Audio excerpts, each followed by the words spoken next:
A dental crown is very much a protective restoration. If you can imagine a hat for a tooth, you still have your tooth underneath the crown. We can use gold posts or glass fibre posts, different types of posts which cement into a root which is above or below gum level, and crowns can be placed on those as well. But a crown, as I say, is very much protective restoration. The ceramic crowns nowadays are also highly cosmetic restorations.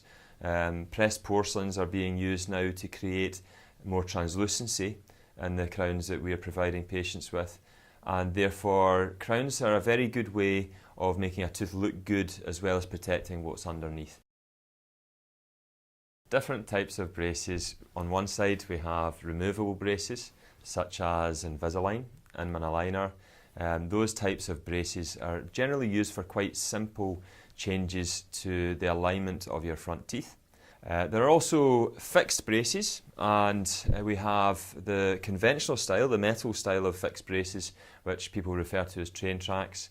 If we're looking for a perfect bite and we don't mind treatment taking a bit longer than a year, quite often about 2 years in teenagers, then those patients will receive fixed appliances or train tracks, and they will get a fantastic result.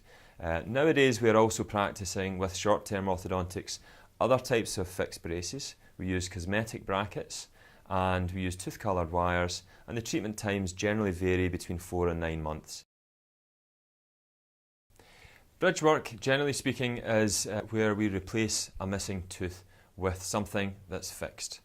And we will select from either a sticky bridge, otherwise known as a Maryland bridge, where you have a little metal wing sticks at the back of the tooth and it has an extra tooth to the side of that.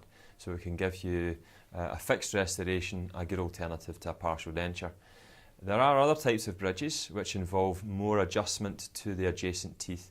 We can have an adjustment to one tooth on either side of the space, and we can cement a cantilever bridge on. Or alternatively, we can adjust 2 teeth and we can cement a fixed bridge on. And generally speaking, we can use pressed porcelains in modern bridge work which avoid metal and are therefore cosmetic and give patients a lot of translucency. Very difficult to spot the differences between enamel and a good pressed porcelain nowadays.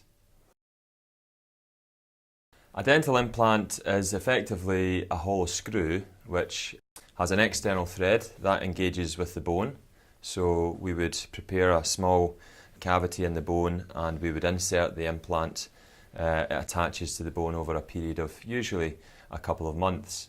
So we are able to put crowns on implants, we can put bridge work on implants, and we can also put dentures on implants, attach plastic to implants, which means that effectively patients will have something that's fixed, they can chew very well with, and it's a very useful way of restoring the dentition to its original form. In other words, giving you your smile back and giving you good function again. A porcelain veneer or a dental veneer is a cosmetic restoration. It's generally speaking used to disguise teeth which are either dark in colour, they're heavily stained, or they might just have a few fillings in them. Also, you can do minor correction of alignment. If you have a tooth that sits in a little, you can put a veneer on which just brings it into alignment with the teeth on either side. They can be made in the same day, which is a fantastic way of avoiding temporaries, and that way you know that you come in the morning, you get your adjustments, you have your veneers fitted in the evening, and it generally delivers a result which is highly cosmetic and lasts for many, many years, if not a lifetime.